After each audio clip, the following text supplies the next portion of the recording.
100% সুস্থতা লাভ, সুস্থতার 100% গ্যারান্টি, এই ধরনের বাক্য আমরা ডাক্তারদের অনেক বিজ্ঞাপন বার্তা বা তাদের লিফলেটের মধ্যে দেখতে পাই। এই ধরনের বাক্য ডাক্তার এবং রোগী উভয়ের ঈমান আকিদাকে নষ্ট করছে। কোন ঔষধ কোন রোগের জন্য কার্যকরী বা অকার্যকরী, এই বিষয়টি তো নির্ভর করে ডাক্তারের অভিজ্ঞতার উপর, অনেক সময় ঔষধের গুণের উপরও। এখন কোনো রোগী যদি এই ধরনের বিজ্ঞাপন বার্তা দেখে ওই ডাক্তারের উপর পুরোপুরি আস্থা রেখে তার কাছে গিয়ে চিকিৎসা নেয় বা তার কথা অনুযায়ী ঔষধ সেবন করে, শুধুমাত্র ওই ডাক্তারের উপর বিশ্বাস আর ভরসা রেখে যে এই ডাক্তার অনেক অভিজ্ঞ, তার কাছ থেকে অনেক রোগী সুস্থ হয়েছে, আমিও সুস্থ হব, তাহলে শরীয়তের দৃষ্টিতে তার এই চিন্তাধারা কুফুরেরই নামান্তর।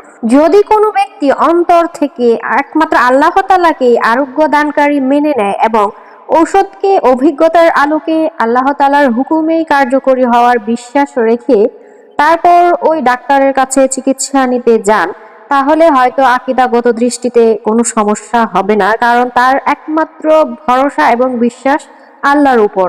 কোনো ঔষধকে স্বতন্ত্রভাবে রোগ প্রতিরোধকারী মনে করে এই জাতীয় বাক্য যেই ডাক্তার তার বিজ্ঞাপনী বার্তায় লিখেছেন, সেই ডাক্তারের আমলনামাতেও কুফুরির পাপ লেখা হবে। তাই সবাই সাবধান, কুফরের পাপ হতে পারে এই ধরনের কোনো চিন্তা ভাবনা যেন কখনো আমাদের মনের মধ্যে না আসে। আমাদের সবকিছুতেই একমাত্র আল্লাহর উপর বিশ্বাস এবং ভরসা রেখে চলতে হবে। ব্যক্তি বস্তু সবকিছুই হচ্ছে মাধ্যম আর উসিলা। আল্লাহর হুকুম ছাড়া পৃথিবীর কোনো ব্যক্তি বা বস্তুর ক্ষমতা নেই আপনাকে সুস্থতা দান করার। ক্ষমতা দানকারী একমাত্র আল্লাহ তাআলা।